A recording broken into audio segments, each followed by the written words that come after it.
Bueno, esta primera conferencia tiene que ver con las situaciones en las que, si bien la diálisis peritoneal nos ha permitido por años salvar vidas, hay momentos en los que inclusive en centros de alta complejidad como este nos pone definitivamente en aprietos. Y es aquí donde yo llamo a la reflexión, porque si el mundo nos está mostrando avances en este sentido y la literatura es contundente y nos dice, mire, si usted trata a tiempo estas complicaciones, las trata de manera seguras y usted se vuelve un experto y entrena a su grupo, a su paciente le va mejor. Entonces, yo creo que la conciencia, por solo la conciencia, uno tiene que motivarse definitivamente a empezar a caminar por estos senderos, y los recién nacidos no pueden seguir siendo el patito feo del cuento, en el que no hay evidencia, en los que los limitamos pues por múltiples razones, y pienso que debemos empezar a empoderarnos definitivamente de todo este tema, de todo este conocimiento.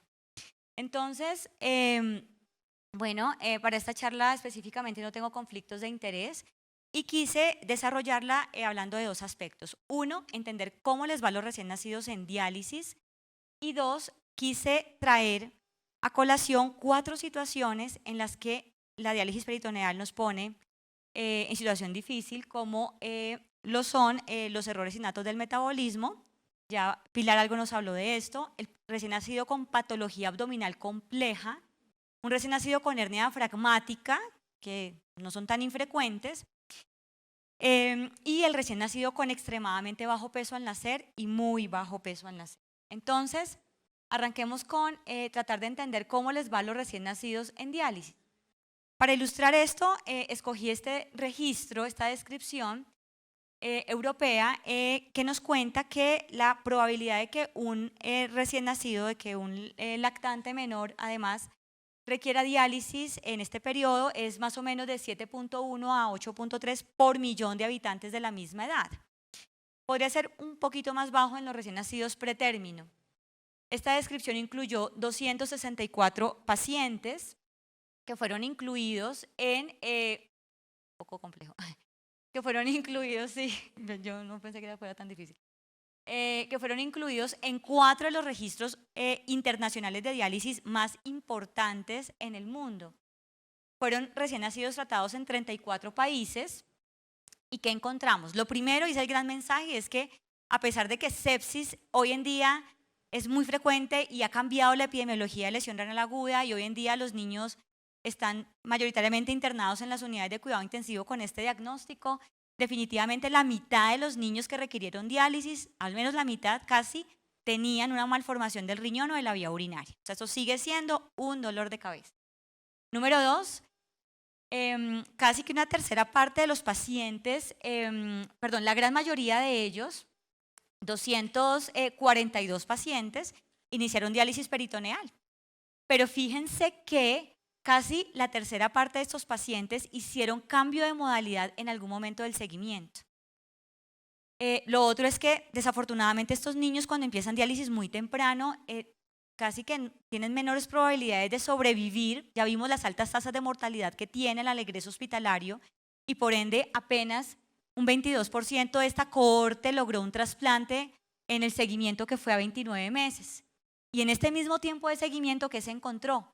Que 45 pacientes habían muerto a los 7 meses de seguimiento, de tal manera que la supervivencia a los 2 y a los 5 años era tan solo del 81 y 76%. Sin duda, la principal causa de muerte en este escenario son las infecciones. Y cuando los pacientes alcanzaban los 2 años de vida, se encontró que, si bien estaban vivos, estaban muy enfermos. Es decir, al menos el 63% tenían falla en el crecimiento, tenían anemia o hipertensión arterial. Y ustedes ya saben lo que esto significa, o sea, el equivalente de riesgo cardiovascular para estos pacientes. Entonces, realmente los recién nacidos son en diálisis, que requieren diálisis de este periodo, son un total desafío. Vamos entonces a las 4 situaciones que seleccioné para ilustrar estos retos. Entonces, las 3 primeras son imágenes de recién nacidos que tratamos aquí en la cardio, excepto la última, que definitivamente nos pusieron a sufrir. Ustedes podrán decir que porque aquí tenemos, pues, Santiago nos habló de 4 cirujanos, no sé qué, bueno, la complejidad, pero hay momentos en los que realmente uno siente que creo que hay que hacer algo más de lo estrictamente necesario. Entonces, el primer caso es el recién nacido con malformación del riñón y de la vía urinaria, el niño con hernia diafragmática, el tercero, el niño con una indicación no renal de diálisis y finalmente el niño con extremadamente bajo peso al nacer o muy bajo peso al nacer. Entonces arranquemos con el primer paciente. Este fue un recién nacido que tratamos hace más o menos ya casi 2 años, pero es un caso muy característico.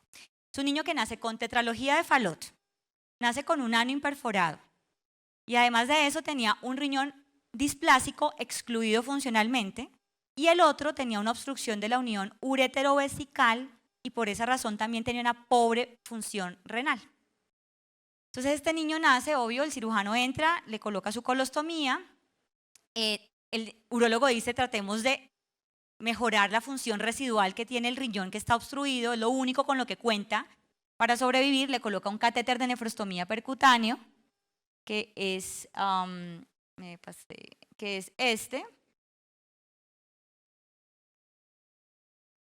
este catéter, aquí está el de es que esto no es tan fácil, el catéter de nefrostomía percutáneo, y resulta que este muchachito pues toca colocarle un stent ductal por el tema de su Fallot. Entonces en el posoperatorio este niño hace una enterocolitis necrotizante para acabar de complicar la situación y la pobre función renal residual que tiene en ese único riñón que está displásico y obstruido, pues se cae, hace oliguanuria y entra en urgencia dialítica.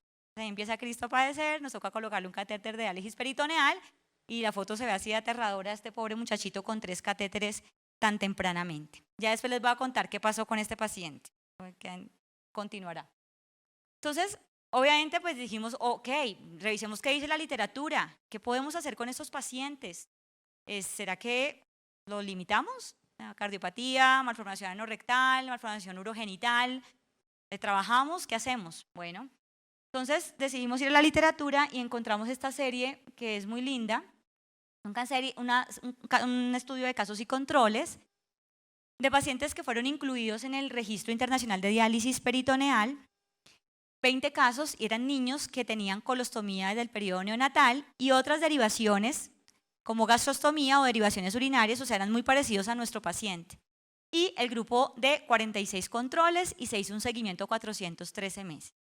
¿Qué se encontró? Pues que en el 70% de los casos se habían desarrollado pues, episodios de peritonitis y las infecciones del orificio, de las que nos habló Carmencita de manera muy amplia, solo se presentaron en el grupo de los casos, es decir, en los niños que tenían colostomía. Sumado a eso, se encontró que, pues de manera global, sin duda, la tasa de peritonitis relacionada con catéter era más frecuente en los niños que tenían colostomía. Eso fue contundente. Y además de eso, se morían más. De hecho, en este grupo de casos, 7 niños se murieron, o sea, de 27, eso es una proporción importante, y 2 de esas 7 muertes se atribuyeron específicamente a la peritonitis. Entonces, ¿qué dice la literatura? Mire, la diálisis peritoneal, pues claro, es una opción, usted lo puede considerar, pero usted debe ser consciente de que es un mayor riesgo de hacer peritonitis y de morirse.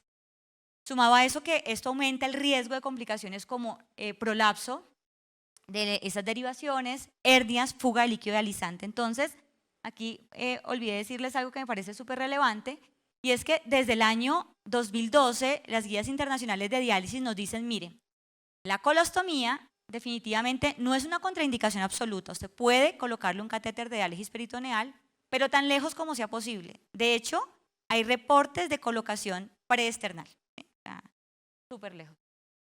Bueno, entonces, ¿qué ocurre con el niño que hace enterocolitis necrotizante? Que este niño, además de tener colostomía, hizo enterocolitis en el posoperatorio. Pues bien, resulta que esto es una complicación muy frecuente en las unidades de recién nacidos, 2 al 5% encontré esta frecuencia, con el agravante de que, fíjense que la mitad o un poco más de estos niños con enterocolitis, sin contar nada más, pueden hacer lesión renal aguda. O sea, es súper frecuente.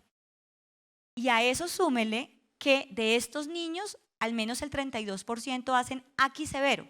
Aquis severo se entiende como un CAIDIGO 2 o más. Y eso porque es relevante, porque está muy demostrado que tener CAIDIGO 2 o más, hay mayor probabilidad de morirse, de durar más en el hospital, de durar más tiempo conectado al ventilador y de requerir diálisis y por ende quedarse pegado a un catéter de diálisis. Entonces realmente es una complicación muy frecuente en este escenario. Entonces este es un modelo experimental donde se tomaron modelos murinos. A mí me pareció un poco cruel porque cogieron ratoncitos, les indujeron un ambiente de isquemia y de hipoxia para que les diera enterocolitis y resulta que los catalogaron en 4 grupos. Un grupo de control, un grupo en el que irrigaban el abdomen de esos ratoncitos con solución salina, a otros les irrigaban dianeal al 1.5% y a otros los dejaban sin nada.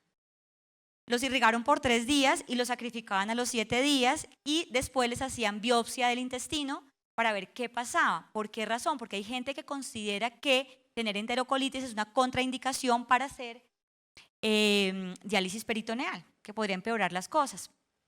Pero resulta que extraordinariamente ellos se dieron cuenta que no, que los pacientes que se habían irrigado con dianeal al 1.5%, que es el grupo 4, tenían menor evidencia de daño histológico. Entonces, lo que dice la literatura es que no es una contraindicación absoluta, de hecho ni siquiera las guías internacionales recientes lo dicen, que al contrario, hacer estos recambios, estos lavados del intestino podría eventualmente disminuir la densidad bacteriana, mejorar el desequilibrio ácido-base intraperitoneal, mejorar el flujo sanguíneo intestinal. Bueno, vamos al segundo caso, que es el recién nacido con hernia diafragmática, niña, pretérmino, 35 semanas, 2.400 gramos, hernia diafragmática y no la remiten porque la corrigen en otro sitio, pero hace una hipertensión pulmonar severa y tenía una cardiopatía congénita. La niña nos llega en muy mal estado general, hace un choque séptico, como la gran mayoría de ellos, con trombocitopenia, sangraba toda, y pues en este escenario hace una lesión renal aguda, con oligoanuria, desgracia total, pero para esa época no teníamos posibilidad de ofrecerles a los recién nacidos terapias lentas continuas. Entonces decidimos colocarle un catéter de diálisis peritoneal y ustedes ya se empiezan a imaginar qué nos pasó. Le colocamos el catéter de diálisis peritoneal y resulta que a las 24 horas, menos de 24 horas, la niña hace deterioro respiratorio mayor, aumentan los parámetros ventilatorios, desastre. Entonces, pues nada, todo el líquido se desplazó a la cavidad torácica. Entonces, ¿qué dice la literatura? Muy poco. La literatura realmente está limitada a reportes de casos. A pesar de que cuando yo leí esto dije, hombre, esto no es tan infrecuente, o sea, esto realmente pasa. La hernia diafragmática se presenta en 1 de cada 2.500 recién nacidos vivos y además se asocia a altas tasas de morbimortalidad. Este, por ejemplo, es un recién nacido reportado en este informe, muy parecido al nuestro, 32 semanas, 1.820 gramos, un truncus, una lesión renal aguda oligoanúrica, trombocitopenia, inestabilidad hemodinámica. Era como si estuviéramos leyendo nuestro caso. ¿Qué hizo esta gente? Pues le colocó el catéter de diálisis peritoneal, pero arrancaron con volúmenes muy bajos, o sea, no ascendieron a más de 12 cc por kilo los recambios iniciales y colocaron la paciente a 60 grados. Nosotros hicimos lo del volumen, pero no pudimos sentarla porque estaba con alta frecuencia. Entonces eso era como difícil, es una cosa desastrosa. Pero esto fue lo que ellos hicieron, lograron dializarle, la niñita sobrevivió. Bueno.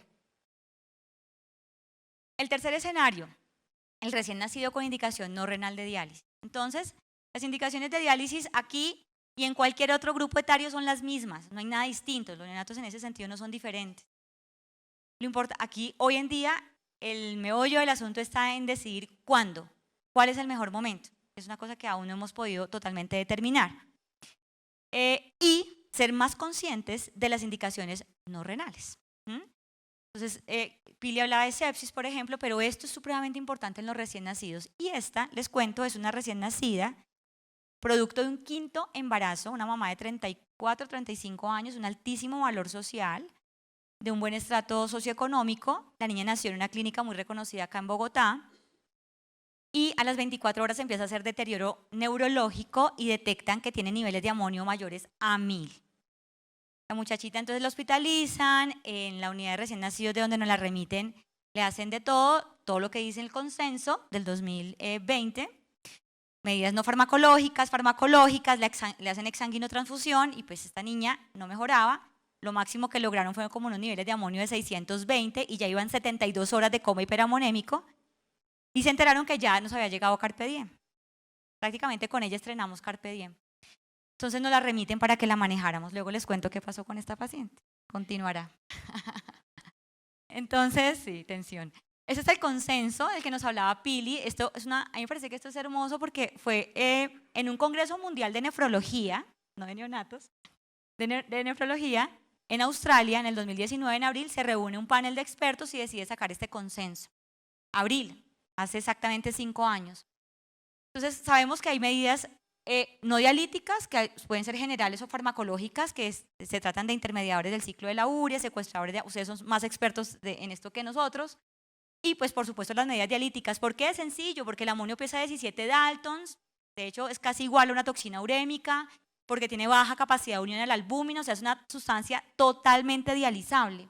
Cualquier estrategia es posible y que a mí lo que me parece importante de este consenso, que nos quita de la cabeza el tema del nivel, de un valor numérico, sino que nos llama a pensar en el estado clínico del paciente. Entonces, las primeras eran las indicaciones con base en niveles, ¿sí? Independientemente de cómo tenga el cerebro el muchachito, niveles para iniciar diálisis. El consenso nos dice, mire, no, usted no necesita tener un nivel X, sino si su paciente tiene un rápido deterioro neurológico, piensen en ponerle un catéter de diálisis. Si los niveles son mayores a 400, a pesar de que usted ya le ha hecho otras cosas, piensen en hacerle diálisis. Si los niveles aumentan a más de 300 en pocas horas, a pesar de manejo no dialítico, diálisis. Y si usted no tiene ninguna otra alternativa, pues hágale diálisis peritoneal. Es decir, el consenso no desaconseja el uso de diálisis peritoneal, pero lo que sí es cierto es que las terapias lentas continuas son más eficientes a la hora de remover el amonio. Y esto nos lo muestra esta gráfica, en donde, si logro empatar acá, entonces, esta gráfica muestra la tasa de reducción de amonio en el tiempo, de acuerdo a cada terapia o modalidad de diálisis. Entonces, como vemos, pues la peritoneal definitivamente es mucho más eficiente, las terapias lentas continuas y las hemodiálisis intermitentes son mucho más eficientes que la peritoneal. Pero imagínense una cosa súper interesante. Este es un estudio de 6 centros italianos que manejaron pacientes con esta complicación. Ellos que encontraron que independientemente de la tecnología, si era terapia extracorpórea o peritoneal, definitivamente los pacientes al final, digamos, la supervivencia al egreso hospitalario y el pronóstico neurológico no era relativamente, o sea, no era significativamente distinto. Lo que significa que, en últimas, no es más importante que uno baje rápido el amonio, sino que uno haga rápidamente la terapia. Porque aquí el tiempo juega un papel muy importante. O sea, estar más de 72 horas en coma hiperamonémico genera un desenlace muy desfavorable desde el punto de vista neurológico.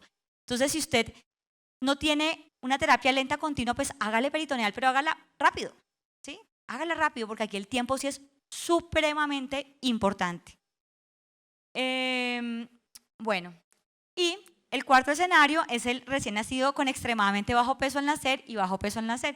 Yo esta diapositiva la presenté en un congreso de adultos. Al final me preguntaban que qué era eso y yo, pues, un recién nacido. O sea, todos quedaron como... Los adultos quedaron impresionados, no pudieron dormir. Sí.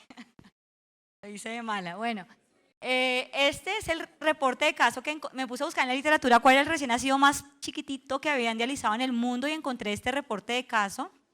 Imagínense, tenía 24, fue en Japón, 24 semanas, 264 gramos y el muchachito hace un síndrome de hipertensión abdominal, le colocan un tubo de drenaje percutáneo y hace lesión renal aguda con oliguanuria. Entonces, ¿qué se les ocurre? Pues a través del mismo catéter de drenaje percutáneo, dializarlo. Extraordinariamente lo dializaron por 30 días. El bebé, dicen ellos, sobrevivió y a 18 meses solo tenía una atrofia cerebelosa leve. No, pero es cierto. Lo reportaron. Sin nada, estaba perfecto. Bueno, cosas como estas. Entonces traje esta tabla porque, bueno, básicamente es una tabla que resume algo, Santiago ya nos había explicado de esto, lo que dice la literatura de qué se hace con niños con tan bajo peso. Entonces, A ver, de manera global, ¿qué puedo decirles? Número uno, fíjense que los recién nacidos en estas series no exceden 1500 gramos. ¿Qué usan? Pues usan Tenkov, sí, pero también catéteres improvisados, catéteres vasculares hechizos, ¿no? Catéteres umbilicales, catéteres blandos multipropósito, o sea, lo que haya, ¿sí? Eso está reportado en la literatura. Las complicaciones, pues sin duda la principal complicación se llama fuga, ¿no? Ustedes imaginarán la madurez, el trayecto, la pared del peritoneo, de la pared abdominal de ese bebé recién nacido, peritonitis, obstrucción. Y lo triste es que, miren las tasas de mortalidad, o sea, excepto en la segunda serie, no, de fin, me rindo, excepto en la segunda serie, en todas las demás, la probabilidad de morir será alrededor del 80-90% al egreso hospitalario. ¿Qué significa esto? Que ser un recién nacido prematuro con extremadamente bajo peso al nacer o bajo peso al nacer y falla renal es muy malo. Casi que una sentencia de tener un desenlace fatal. ¿Ok? Bueno, esta serie o este metaanálisis, perdón, incluyó 20 estudios hechos en Estados Unidos, Europa y Asia.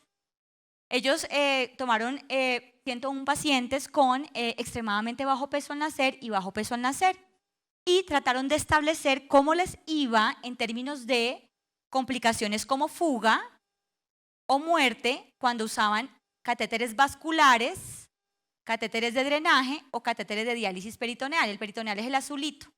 Esa es la curva de Kaplan-Meier para supervivencia del paciente. Como se pueden dar cuenta, es contundente que los que usaban un catéter convencional, Tenkov, les iba mejor, se morían menos.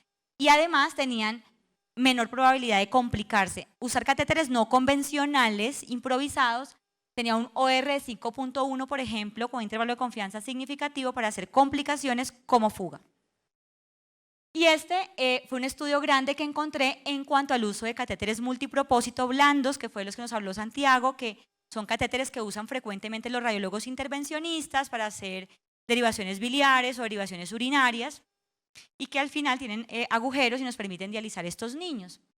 Fíjense, ellos ¿qué hicieron? Cogieron 24 niños con extremadamente bajo peso al nacer o muy bajo peso al nacer, los sometían a diálisis peritoneal aguda y compararon cómo les iba cuando usaban catéteres rígidos. Hablaban mucho del Cook, del catéter rígido que tradicionalmente se usaba, comparado con catéteres multipropósito en cuanto a la probabilidad de sobrevivir a la alta hospitalaria durante la diálisis peritoneal y la probabilidad de hacer complicaciones. Y como se ve, definitivamente los niños que usaban catéteres multipropósitos se complicaban menos y vivían más. Entonces, ¿qué dicen las guías internacionales de diálisis en el año 2020 en su última actualización? Dice, mire, ninguna de las situaciones que yo aquí les he expuesto es una contraindicación absoluta. Por ende, no se desanimen, aunque no siempre tenemos la posibilidad de hacer una terapia lenta continua, la peritoneal sigue salvando vidas, ¿sí? Las únicas contraindicaciones absolutas son abdomen abierto, síndrome compartimental abdominal y la peritonitis fúngica, sin duda. Todo lo demás se puede discutir. ¿Okay? Y en cuanto a la selección del catéter, ¿qué dicen las guías? Pues trate de usar un Tenkov, puesto por un cirujano pediatra, idealmente. Rígidos, el catéter rígido, tradicional, sí, solamente si usted no tiene un blando disponible, es mejor que le coloque un multipropósito. ¿Sí? Porque ya vimos ese estudio tan contundente. Y no por más de 3 días. ¿Okay? Y los catéteres improvisados, pues úselos, ¿sí? Todos los demás, los vasculares, etcétera, si no tiene ninguna otra opción. Entonces, estos son los Tenkov, lo que yo le decía a Santiago, pues que uno encuentra esas tablas como de que este debe ser la longitud en el menor de 6 meses, en el menor de 6 meses. Entonces, de golpe esto lo puede uno limitar como clínico, pero fíjense cómo aquí hemos puesto catéteres hasta de 39 centímetros, que teóricamente la literatura dice que son para niños mucho más grandes, en niños muy pequeños, ¿no? Eso aquí sí, pues tengo que decir que pues, los cirujanos pediatras son para nosotros un apoyo incondicional en ese sentido. Y lo que él nos decía, lo importante es tener en cuenta la longitud desde el último retenedor a la punta, que en la mayoría de los casos es la misma, ¿cierto? Entonces, por esa razón, pues podemos pensar en estas posibilidades. Y esos son los multipropósitos disponibles en la literatura, el diámetro interno y el que uno debería escoger de acuerdo a si es un pretérmino, un neonato, si tiene un mes, etcétera, etcétera, etcétera. Esos están disponibles en nuestro medio y son los que usan los radiólogos intervencionistas. ¿Okay? Los de arriba son los rígidos, que les cuento ya no se consiguen, esos están descontinuados por lo que les comenté en términos de desenlaces. Y este es un ejemplo de un catéter vascular convencional, un catéter central al que el cirujano le hizo unos orificios en la punta, 3 a 5 centímetros de la punta, les hacen orificios y para evitar la fuga, que es la principal complicación, les colocan suturas o un pegamento biológico o se inventan 10.000 cosas para evitar que esto empiece a fugar. La pregunta de Carlitos. Entonces, ¿qué dicen las guías en cuanto a la diálisis manual? Entonces, mire, cuando los volúmenes de recambio son tan bajos, pues es muy difícil automatizar un paciente. De hecho, las guías dicen, aunque esta marca, no tengo conflictos de interés, pero bueno, esta marca, Home Choice, usted puede programarla con volúmenes de infusión desde 60 mililitros, o sea, si usted tiene un recién nacido con 20 cc por kilo en cada recambio, usted podría pensarlo, ¿cierto? Un recién nacido de 3 kilos con ese volumen. O si esta otra marca incluso también, usted lo podría programar hasta con 25 centímetros. Pero ¿qué dice? O sea, ¿pero qué nos cuenta la experiencia? Que automatizar un niño con un volumen de infusión o de recambio menor a 100 centímetros es casi que imposible por un efecto de espacio muerto en todas las líneas, lo cual reduce significativamente la eficiencia de la terapia. Lo que significa que en la mayoría de recién nacidos estamos casi que condenados a hacer diálisis peritoneal manual. Y cuando es manual, pues uno puede hacer dos cosas, o esto es alta playa y baja playa. En playa alta, no mentiras, aquí también usamos el hechizo. ¿Sí? Entonces, uno puede usar un circuito cerrado, ¿sí? Aquí están las marcas, las fábricas, las casas que lo comercializan, lo hacen, lo comercializan. Pero si usted no tiene la opción, las guías dicen, mire, definitivamente si usted no tiene la opción de esos circuitos cerrados, hágalo con la bolsa de diálisis, un buretrol, una llave de 3 vías y luego una bolsa de drenaje. Nosotros aquí en la cardio lo hacemos de esa manera. Ustedes se preguntarán por qué. Porque se han hecho pues, algunos análisis de costo-efectividad y resulta que algunas de esas tecnologías solo se pueden usar para 24 horas. O sea, prácticamente que cada 24 horas toca estar recambiando el circuito, o sea, desechando el circuito y esto pues de alguna manera puede incrementar los costos. Y ha sido un poco complejo porque donde más hacemos diálisis peritoneal sin duda es en la UCI cardiovascular y nos ha ido muy bien con el hechizo, muy bien. O sea, la doctora Marta Samaná nos mostró los desenlaces, tasas de peritonitis muy bajas, las diálisis son exitosas y en gran parte es porque son diálisis agudas, o sea, esos niños no se prolongan en el tiempo, ¿correcto? Entonces, si no tienen la opción y con toda esta incertidumbre del sistema y cómo estamos y los costos y la plata, pues se puede optar por esto y lo importante es dializar al paciente. Entonces, en conclusión, colostomía tan lejos como sea posible si no tiene opción de hemodiálisis. Hernia diafragmática lo puede hacer con bajos volúmenes, pero trate de cambiar a su paciente de posición. Errores innatos del metabolismo, si usted tiene una terapia lenta, hágala sin duda de primera opción. Si usted ya se entrenó y la tiene, hágala. Si no, peritoneal, pero ojo, temprano. Piensa en diálisis temprano. Y en los recién nacidos muy pequeños, pues los catéteres improvisados son una opción. Si usted no tiene ninguna otra, solo si no cuenta con un catéter convencional. El desenlace. Entonces, ¿qué pasó con nuestro primer paciente? Pues imagínense que, bueno, el riñón del recién nacido es increíble lo que nos explicaban esta mañana. O sea, cuando un recién nacido hace una falla renal oligoanúrica es porque la cosa está muy grave, porque ellos orinan hasta el último minuto. Entonces, ese niño hace urgencia dialítica, empezamos la diálisis peritoneal, ok, sale su urgencia dialítica, arranca a orinar. Del periodo neonatal hasta más o menos los 4 o 5 meses que cirugía pediátrica lo llevó al cierre de la colostomía y la corrección de su ano imperforado y todo lo demás, el niño nos hizo 4 peritonitis relacionadas con catéter. Al final nos hizo un síndrome adherencial severo y la diálisis no nos funcionaba. Afortunadamente orinaba y el stent ductal todavía funcionaba. Decidimos entonces suspender la peritoneal, quitarle el peritoneal y rezar. El niño siguió orinando, optimizar al máximo las medidas farmacológicas, nutricionales, del manejo de la enfermedad renal crónica y les cuento que hoy en día lo tenemos en lista de trasplante renal. Los papás no le pueden donar porque son grandísimos y este bebé pues obviamente ha sido muy difícil recuperarlo en cuanto a peso. Aún creo que tenemos, Katy lo tiene como 9 kilos en la actualidad. A los 9.5 está que le toca la puerta al profe para que lo reciba en hemodiálisis intermitente. Y en cuanto a la cardiopatía, como a los 9 meses disfuncionó el stent ductal, pero ahí se llevó, todos nos encomendamos al de arriba, se llevó a la corrección de su cardiopatía, o sea, su falot ya no es un problema para nosotros, no es una contraindicación para trasplantarlo, y el niño está en lista de espera. En 500, cuando gane los 10 kilos, el doctor Hernández nos lo recibe en la unidad renal y pues seguramente va a esperar a que le resulte un donante. Algunos de ustedes se preguntarán, o sea, limitar a estos pacientes es una cuestión muy difícil. Uno podría decir en principio, sí, está en diálisis, tiene cardiopatía. Yo les voy a mostrar a este niño hoy en día.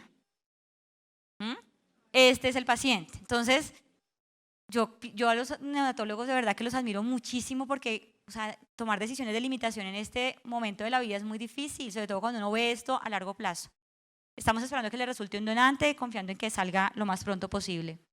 ¿Qué pasó con la segunda niña en la que el pobre neonatólogo de turno, pues todo se le desordenó, el líquido se le fue a la cavidad peritoneal? Pues dijimos nada, suspendamos, saquemos todo el líquido y eso sí a las 3 horas ya tenía esta placa de tórax. El riñón del recién nacido vuelve y juega, es una maravilla, arrancó a orinar y la muchachita deja de hacer urgencia dialítica. ¿Y qué pasa con la última bebé? Pues miren, le arrancamos la terapia dialítica, le hicimos hemodiálisis venovenosa continua con Carpe Diem, fue nuestra primera terapia. Aquí el apoyo de nefrología a los neonatólogos es muy importante. Yo recuerdo que llegando aquí a la cardio a las 11 de la noche a montar esta terapia, pero eso creo que es supremamente importante poder apoyar a los colegas en todo sentido. Y fíjense, antes de completar la segunda sesión, la niña tenía niveles de amonio por debajo de 100. O sea, esta terapia fue supremamente efectiva, no tuvimos ninguna clase de complicación, pero la niñita llegó con 72 horas de coma hiperamonémico. ¿Sí? Salió viva de la UCI, sobrevivió hasta el 6º mes de vida y pues por una complicación derivada de su patología neurológica severa, la niña al final muere. Recuerden que era producto de un 5º embarazo, una familia divina, o sea, eso fue un caso pero su mamá agradece la vida por haberla tenido 6 meses con ella. Entonces, ¿qué hubiese sido si hubiéramos contado con esa terapia desde un primer momento? Es ahí cuando uno dice, mire, en algún momento le va a llegar. Y si hoy en día esto en el mundo existe, en su país existe, es cuando la conciencia empieza un poco a molestar, ¿cierto? Entonces, para finalizar y poder introducirme a la última charla que vamos a presentar, es que, miren, hace 2 o 3 décadas, las terapias lentas continuas, como aquí lo puse en esta línea de tiempo, eran la excepción en el paciente pediátrico. En las unidades de cuidado intensivo pediátrico, excepcionalmente se montaba una terapia lenta continua. Si ustedes me preguntan hoy en día, ¿cuál es nuestra primera elección? Montamos hemofiltro. O sea, excepcionalmente ponemos peritoneal. Y yo creo que hacia esto van a caminar los recién nacidos. En la medida en que la gente se entrene, en que se difunda la tecnología, en que se cuente con el recurso, yo creo que quizás la peritoneal deja de ser la excepción o la primera elección para convertirse en una realidad. Y esto es cierto, en el mundo esto está pasando. Este es un registro reciente europeo en el año 2020. 340 pacientes y fíjense cómo las terapias lentas continuas, que son las amarillas, fueron la primera línea de elección en todas las edades, incluyendo los recién nacidos. O sea, en el mundo, en los países de altos ingresos económicos, uno creería, los neonatos se van introduciendo cada vez más en esto.